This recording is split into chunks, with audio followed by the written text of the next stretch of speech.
Welcome to Talk to Me. I'm your host, Brenda Warren, the Soulutionist. I see things other people miss. I help people turn their mess or their mission into a message for the masses. And today I'm thrilled to have a very special woman on my show today, Miss Deena Baikowitz. Deena is a fireball in her own right as the CEO and Chief Networking Officer of the Fireball Network. Now, y'all, what is amazing to me about Deena is she truly is a fireball. I looked up the meaning of the word and it said flame, bright light, a meteor hidden for the stars. And she is all of that. At an amazing 4'6" 3/4, give her 3/4 inches.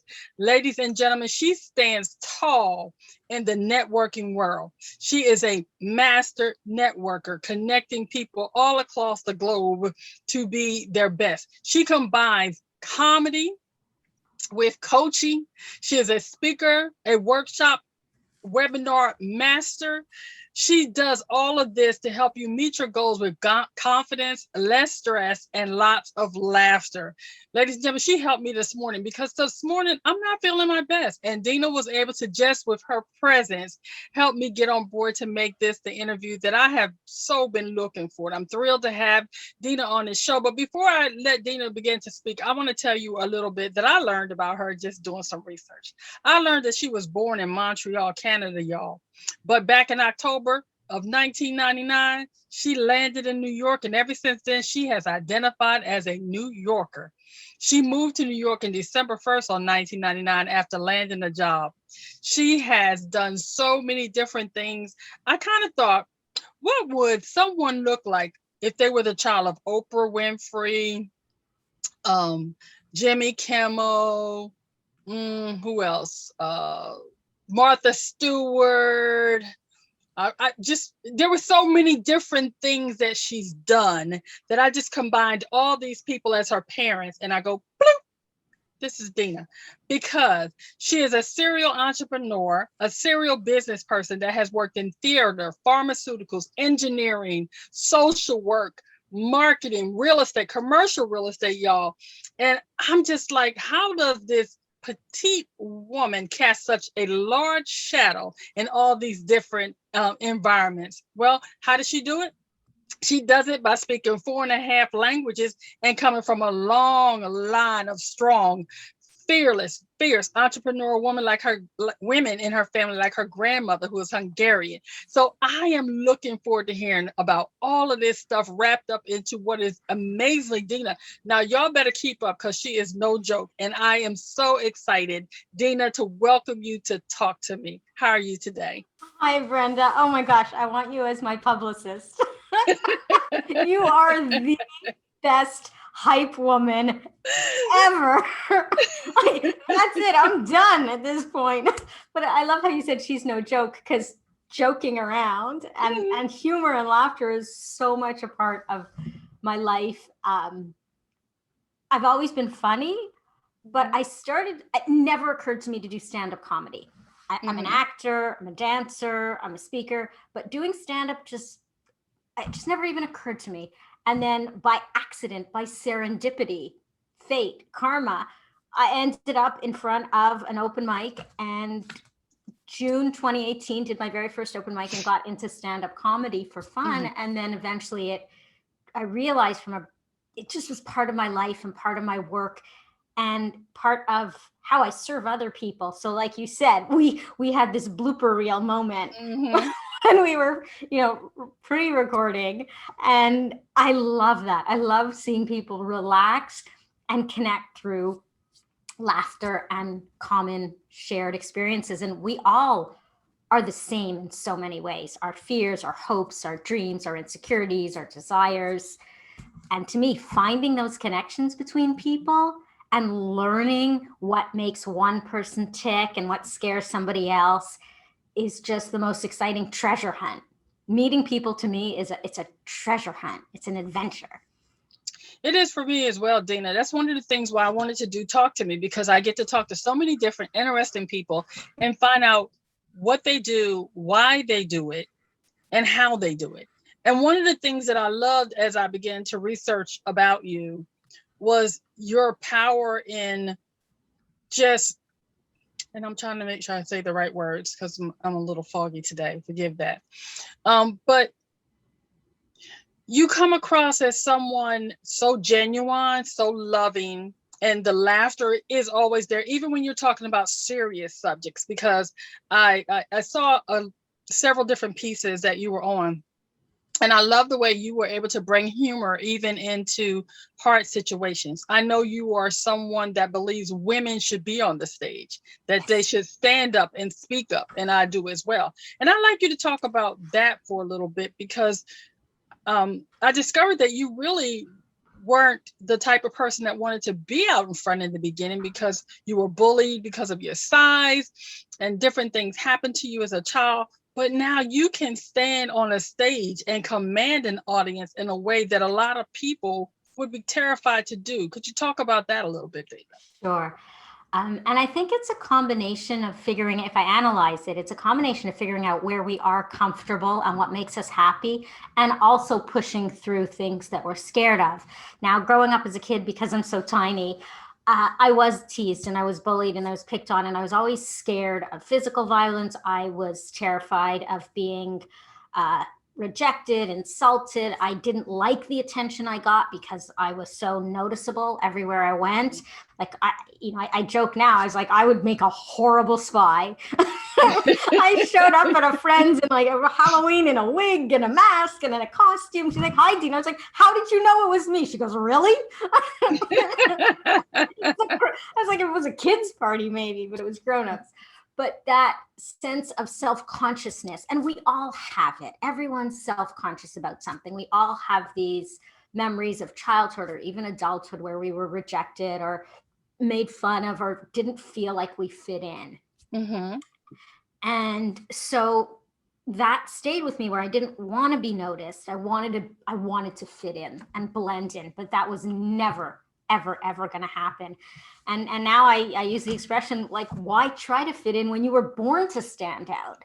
Mm-hmm. And so when I was able to embrace that, like, if people are going to notice me and they're going to come to me, let's make that an asset. I think also for those of us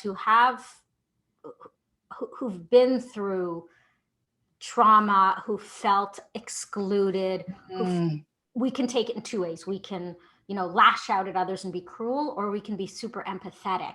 And I think that was also part of me. So going into social work and helping others, my friends would naturally come to me for advice. Even as a kid, now I'm a coach, right? I love to give advice. I mean, I could have been a therapist. I have a social work degree, but as a therapist, you can't tell someone what to do. Right. As a business coach, you get paid to tell people what to do or to help them. Right? Like, I have ideas, but it's really about empowering people to figure out what works for them. I've never, ever, ever believed that we should impose our values, our opinions, our beliefs, are like, this is the right way or that. So for me, the stage, for whatever reason, I was naturally comfortable on a stage. Mm-hmm. I started dancing at 2.5 years old. I remember doing plays in school. My first role was the witch in Snow White or Sleeping Beauty. And I'm standing at the edge of the stage like this with my arms raised. And I was like, this strength of this character came into me. And to go back to what you're talking about, I think in some ways that was channeling my grandmother and my great grandmother, who were both these also like 4 foot, 8 or 9, tiny, feisty, tough, strong. They were feminists before the word was invented. And so I really believe that women in particular, because we are, we're worried about rejection. We're worried about being judged for our appearance, which is ridiculous. We should be judged for our insides, but we're fighting against that. We should be in positions of power. We should be given the same opportunities. So the more women can, it's cliche, but own our power and step into our spotlight, even with the fear of being knocked off or being criticized. You know what? Not everyone is going to like you. Like, you cannot please all of the people all the time. And being okay with being criticized, rejected, judged, or disliked, so what? But owning that stage and realizing that we're here to serve and that we can be role models. When I realized that I could be a leader and a role model for other people. Not like, oh, I'm a leader, follow me, but more, hey, I'm going to do the tough thing, or I'm going to speak up for what's right. Or, you know what? I'm still insecure. We're all still have our insecurities and our self-doubts and some bit of imposter syndrome. But instead of leading with that, I'd rather lead with, okay, you know what? Here's what I'm confident about because I know I can help people. And here's what I'm not so sure about, and somebody can help me. And when we put all that on stage, the mess and the messy and the message and the potential and our greatness, that's what we are as humans. And I like to say, you know, you can be a hot mess and a flaming hot, fierce, fabulous fireball all at the same time in the same moment. Like I can be fearless and I can be scared as F, like at the same time, and that's who I am. It's honest, and it's who we all are. And you know, when I hear the word fabulous, I always tell people I'm fit, fierce, and fabulous. And I remember I was saying that when I was not fit, I wasn't fierce, and I definitely didn't feel fabulous. But I own it now. And as I walk into that, there are some days when I feel fitter, where I feel, you know, more fierce and more fabulous. And there are days when I'm just like going, well, I'm gonna have to work on that today. Right. And with that thought, you know, I often heard you reference your grandmother in a lot of the different interviews I did. What would you say the greatest gift your grandmother gave you, watching her be a woman in her time that helps you now? No one's ever asked me that question, and I couldn't prepare for it, but my instinctive reaction was that the greatest thing, she was not judgmental to me. We had conversations. She was very direct. She had no filter. And I know that that was difficult for other people in her life, but as her first grandchild and as a granddaughter, she treated me like an equal, I have to say. Like she would ask me questions about my friends and sex and drugs, and like, not to judge, not to criticize, but like she was so in the moment and so what was going on, wanted to learn. The fact that she was tough and strong was amazing for me. I know for other people in her life, it was difficult, but I think there was just that strength and that sense of, I don't care what other people think of me. And I don't care if what I say isn't the popular opinion. And she was also an extrovert. She loved people, and she would pick herself up and go to a new city on vacation, do new things by herself as a widow that most women of her generation wouldn't do anything but stay in their own little bubble. And she would just pick up and go and make new friends. And she was very direct and open. And so we had and then when she got sick, I took care of her. And it was a privilege and an honor to have the ability to be her caregiver, like her primary. You know, it was sad. It was hard to see this incredible mind and personality dissolve, but to be there for her and be there with her was amazing. And I still have a picture in my office of my grandmother when she was probably in her early 20s, and my great grandmother in their store. I'm looking at it now. It's in black and white. And I, you know, every day I hope they're proud of me. And there's days where I'm not doing so well either, especially this year with everything that's gone on. But I keep thinking, you know what? They had to fight and they had to push through hardship, and we all have that. And we bring, like, she brought her tough personality. They called her Sledgehammer Lil. Like, whereas, and I'm Fireball, right? Like, I come with this positive, optimistic, happy, and I hope I bring that to others. I mean, that really is my goal. It's like, well, no matter how difficult the situation, there's gotta be some place to bring humor or lightness or to connect as human beings, to smile at each other and say, okay, we may be having a conflict now, but we'll figure it out and we'll get past it. There is a light, there is a flame, there is a spark in all of us that will keep us going and keep us together. Do you ever find yourself channeling her in your tough times or through your comedy? I think because by the time she got sick, I was in my early 20s. So she didn't really see me in my career. Although at one point she said to me, she goes, I was working at a nursing home, and it was the nursing home that I actually placed her in, which all kinds of, emotions around that. But she said to me, "What are you working here for? It's a bunch of old people." Like she was even, and I was like, "Well, I like it." She I said, "This is the job." She goes, "Do they pay well?" I said, "Not really." It's social work. And she goes, "But you like it?" I said, "Yeah." She goes, "That's okay then." Like it was that balance. So, and I always think of that, like the practical, realistic of we have to make a living, but we also have to make a life. And she was vibrant. I mean, she would swim, and she had a boyfriend she would go on walks with, a boyfriend she would play chess with, a boyfriend she would talk about current events with. She taught a man in his 80s to swim in his 80s, and he gave her a 3-wheeled bicycle as a gift. And so she rode that 3-wheeled bicycle all around the neighborhood. Like just these kinds of stories. And I hope that in the way I live, I'm pretty adventurous. I do like to try new things. I don't like the same old, same old. Boring to me is boring. So moving to New York City, trying stand-up comedy, launching my business, getting into commercial real estate when I knew nothing about real estate. And now, as the career transition that I'm in right now and the life transition that I'm dealing with, it's not the unknown that scares me. A lot of people really can't deal with change. I like change. It's not knowing like, who or what or how or when or where. It's enjoying the process and having fun every step of the way. So I'm not a salesperson. I have no interest in closing sales for the sake of closing sales. I do business development, and I do love networking because that connection can lead to so many things when you don't have that one narrow expectation and goal in mind. If your goal is, I want to meet this person and close them as a client, okay.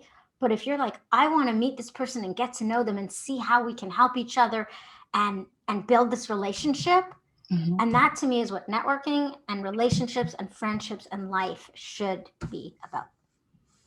Sounds like you picked up a lot of your grandmother's great qualities, because I know you, in the short time I've known you, you're very adventurous. And doing the research I did for this interview, I was like, she's badass. It's like, my goodness, it's like you really are my definition of unstoppable. And I love that about you and your personality. When you decided that you wanted to be a stand-up comedian, because I know that's a part of your comedy, is such a big part of what you do. How did you even begin to pursue that? I think like anything in my life, I just tried it. I just did it. And I've always had that action, that activator. I've done Clifton Strengths Finder, and my number 1 is ideation, which is like having these creative ideas and seeing connections between everything. My number 2 is activator.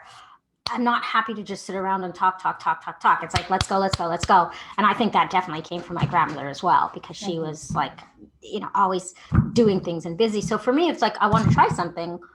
I don't want to sit around and research it and read about it, because the more we analyze, there's room for that fear and that self-doubt to kick in. Whereas if I just try it on the spot, I've done that with trapeze and gymnastics and speaking. And so with comedy, it felt right. I held the microphone and I was like, this feels right for me. Same thing when I landed in New York. I didn't know if I was going to interview, but I didn't know if I would end up living there. And I was like, this feels right. And for 20 years it did. So for me, it's a question of just jump in and do it. Some people need a little more, okay, I want to be prepared. I like to do my homework. I want to weigh the pros and cons and the risk benefit. And I'm like, just life's too short. try Let's do it. Yeah. Or as I like to say, life's too short and so am I.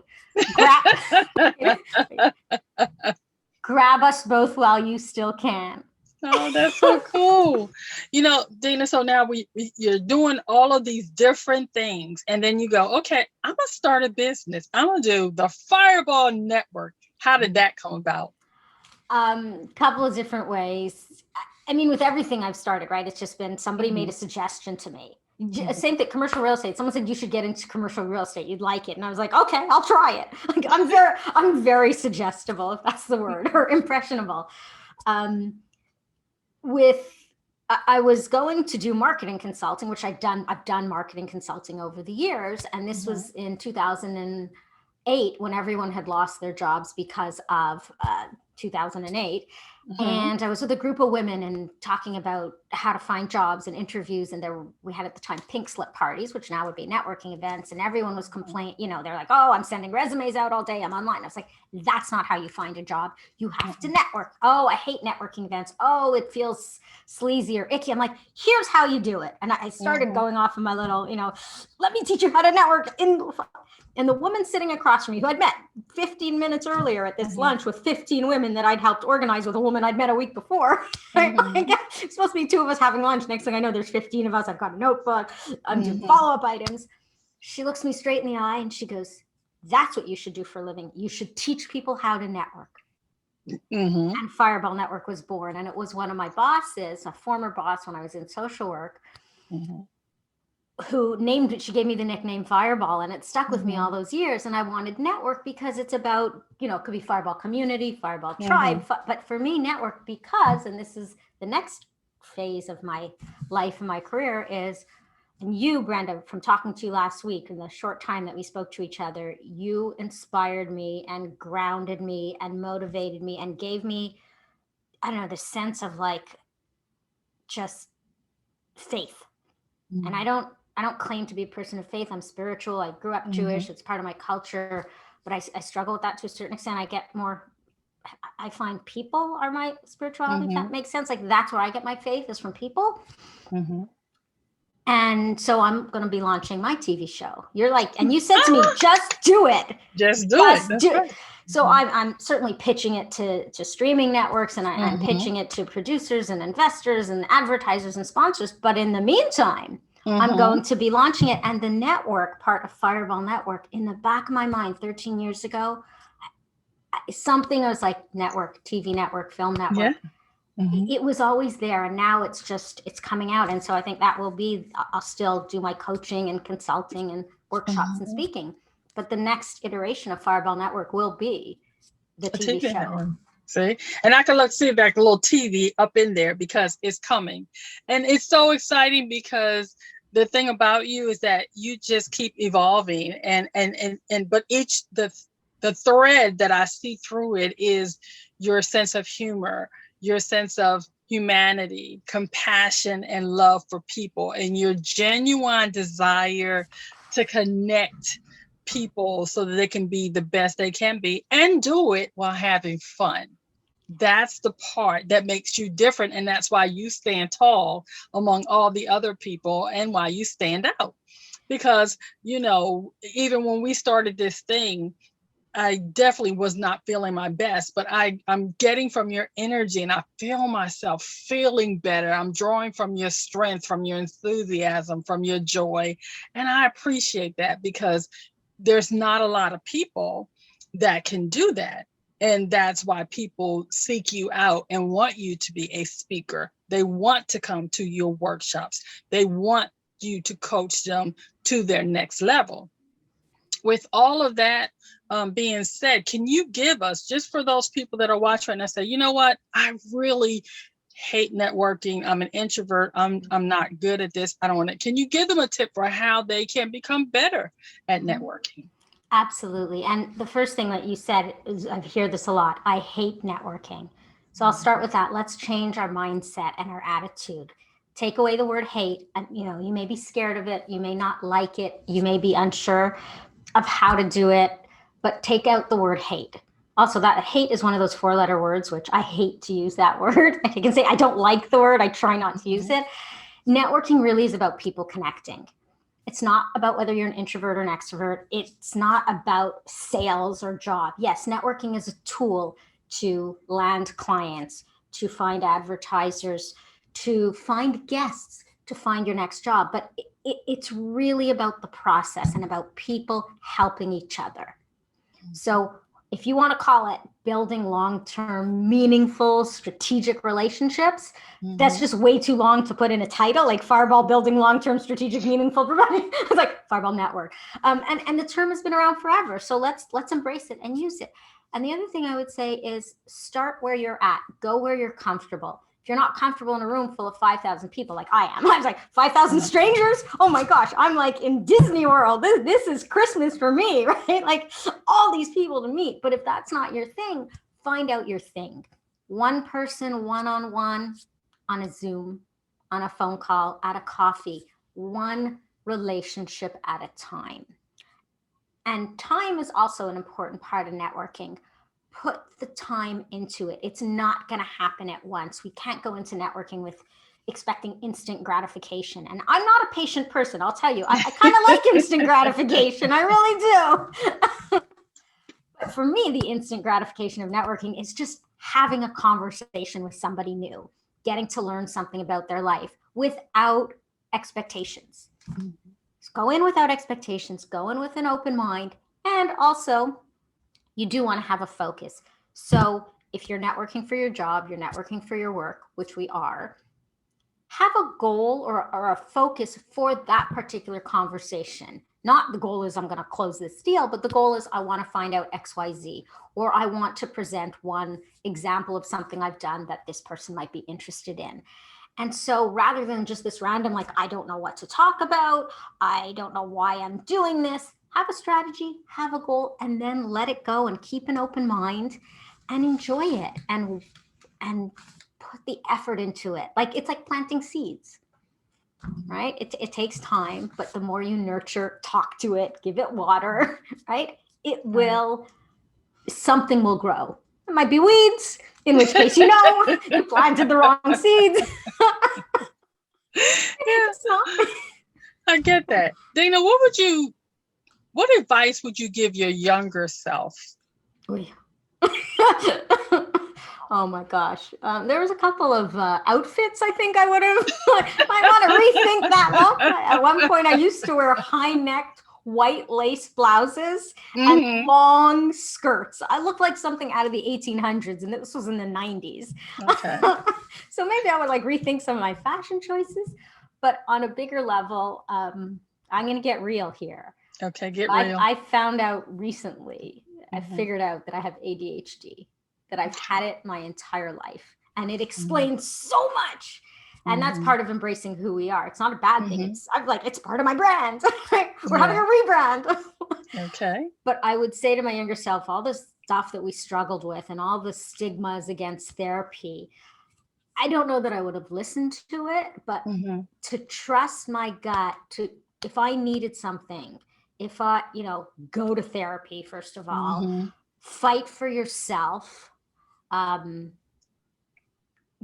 Really, I think trusting your gut, because there were things I knew that I was smart. I knew I was different. I knew I thought differently, that I was creative, that I had this creative talent. But because the world around me, or all of us, was structured like, you have to be this, you have to do that, you have to fit in. Forcing a square peg into a round hole never works. And at some level I knew that, but I kept trying. And so I would say to anybody at any age, take the time to sit with yourself and figure out what really you want, what works for you, what you know in your heart, in your gut, your intuition tells you is right for you. And anyone that doesn't support you, doesn't agree with you, you may have to let them go. And that's hard. I've had many friends that I've lost because they were not real friends. They took advantage of me. I let them take advantage of me. It was maybe a bad fit. But if you can figure out what you want and who you are, and if anybody doesn't support that, let them go. Find the people who do support you. Find your weird. Find your friends who love you for all that weird, different. I say embrace, like, we're all awkward. We're all different. And that's what makes us all the same. Deena, I want to honor your share here, because you did keep it real and allow some time, because I think this is important to note, because I'm dealing with it in my own family as well. You just mentioned that you recently discovered that you had ADHD. And if you feel okay to share anything about that may help someone else that maybe has struggled and didn't get a diagnosis until they were adult as well, I'd be willing to allow you to do that, because I think it's so important. We hear these things, and then the interviewer will go, oh, well, that's nice. But the reality is there are other people out there that may be watching you right now that know that there's something different about them, and also maybe feeling like, I can't do this or I can't do that. But now hearing you say that, will know that not only can they live the most fabulous life, they can be an entrepreneur. They could be a speaker. They too can they could stand out. And it's not a detriment, but it's a superpower. Yeah, well, that's it. And like you said, if I'm willing to share, and what I found out was one of the traits of ADHD is we overshare, right? Like that's never a problem for us. And I used to joke that, not joke, I would say like I have almost no boundaries between my personal life and my professional life, partly because as a business owner, you live your business. Also, though, as a networker, my clients are friends, friends are clients. So I chose not to have boundaries. At one point, I was like, maybe we need just one or two boundaries. Just one or two. But yeah, so I think in some ways it's a good thing. The fact that I never knew was good because it didn't give me this negative connotation. The fact I wish I'd found out earlier though, because trying to constantly force myself to do things the way other people did never worked. There's a lot of things in my life that have not worked out, where I have absolutely failed. Like I said, you can be a flaming hot failure and a fearless, fabulous fireball. We all have that in our lives. No one's perfect, and that would be boring. So knowing though that this isn't going to work for me, that it never would work for me, like at least now I look at this, I embrace it. I'm so on a lot of levels, I'm so grateful to the universe or Pinterest or Instagram for helping me figure it out. That you know, that, oh my gosh, all these symptoms, this has always been who I am, but at least now I know what works for me. It's like, I use a really obvious example. If, shopping, I hate shopping. I use the H word. Shopping for clothing is very difficult for me because I don't fit traditional lady sizes. And every time I walk into a clothing store, I look around and I'm always frustrated, and I'll ask them for a small and or an extra small or triple X. And they're like, oh, well, this is tiny. I'm like, doesn't fit me. And if someone who's, I don't know, let's say a woman who's 5'8" and whatever, size 10 tried to fit into my clothes every single day and tried to diet and stretch and make herself, she would never, ever, ever work. So why keep struggling with the wrong thing? I would say get help. Like, I'm looking for ADHD coaches and therapists who specialize in ADHD, and learning what I can, and all the support groups around it. Because again, people coming together to help each other. Like, this is my experience. That's my experience. What are the tools on a very practical level? Find out the tools and resources for you, whether that's medication, whether that's a certain kind of app, a timing method, mindfulness, meditation, all of that. For me, and I'm brand new to this. So I just, as soon as I even had an inkling, I put something on Instagram and something on Facebook, and friends and clients and acquaintances, people I barely knew, came out of the woodwork to share their experience and their advice. And I was so grateful for that. And because I'm a networker and because I'm very open, I thought, well, why be embarrassed? Like, why hide this? I'd like to be a resource. It can't be a full-on resource because I don't know a lot yet, but I'm a resource in that I can point you in the right direction. And I can say, it's okay. And here's the positive. Like, I'm all about reframing, right? It's like, oh, it's part of my brand now. Like, taking whatever situation you have and finding the positive and learning how to deal with the not positive, like finding the solution or the solutionist. It's not good. It's not bad. It's part of my DNA. It's part of who you are. And I call that finding the gift. No matter what happens, I always say, what is the gift that this has given me? And one of the gifts that was given to me was meeting you. And I'm just so excited about the connection that we've made. And I'm looking forward to us doing and supporting each other in all the things that we're doing. With that thought, Deena, tell me, how has all of this, all the different jobs, all the different situations, moving to New York, and then unfortunately, because of the pandemic, having to go back to Toronto, how is all of this, and even being diagnosed at this age with ADHD, help you live your best life now? So I'm not living my best life right now. I have to be honest with people. Like, I am having a really hard time because I had to leave New York. I had to move back to Canada. I've never lived in Toronto before. I don't have a lot of friends here. I'm an extrovert who's been in isolation. As soon as I moved here, the city went into lockdown, which may seem, by the time this airs, it's coming out now. But for an extrovert to be isolated for almost a year, that takes its toll. there's, for all of us though, the whole Mhm. world globally, we are all feeling that stress and anxiety and depression and isolation and lack. You know, our lives have been uprooted and people have lost so many friends and families that you can never get back. Like, I know at the deepest level, I will get back to New York. I will. But on a day-to-day basis, I still wake up and go to sleep crying because I'm not home. I want to go home. I want to see my friends. I want to be with my people because my people are New Yorkers. We're all different. We're all different in our own ways. Right. But the thing I would say is find those things that bring you joy. Find the things, more than the things, the people who give you confidence. Like Brenda, meeting you, doing this morning, Mhm. and you say maybe you weren't your best today and I wasn't my best either in preparing for this because it happened quickly, and yet it was meant to happen. So for me, as Right. long as I'm meeting people who I can inspire, who inspire me, that I can connect with, like that gets me through the day. And I think that's the most important thing for all of us, because you've been so kind. Like you're a hype woman, you really are, and you're very kind, and you have your gifts of I was like, I barely know you, and you've said things about me that I was like, you could be my publicist, you could be my therapist, you could be my coach. Like I said to you, I'm like, I want to be able to hire you, Mhm. because you have your gifts. And for everyone, and that it goes to networking, it goes to human nature, it goes to Mhm. what really matters most. It's not your house, it's not your stuff, it's not your clothing, it's the people in your life and how we come together.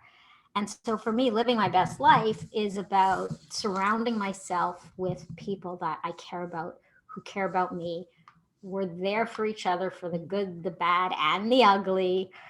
And we keep going and help each other, help others, right? We all have a mission. We all have something we want to offer and serve, whether it's as a business owner, as a therapist, as a coach, as a performer. I mean, as a comedian, certainly, and as a speaker, I want to make people laugh at the stuff that makes us cry. Ooh, that's a cool line. I just made that Mhm. up.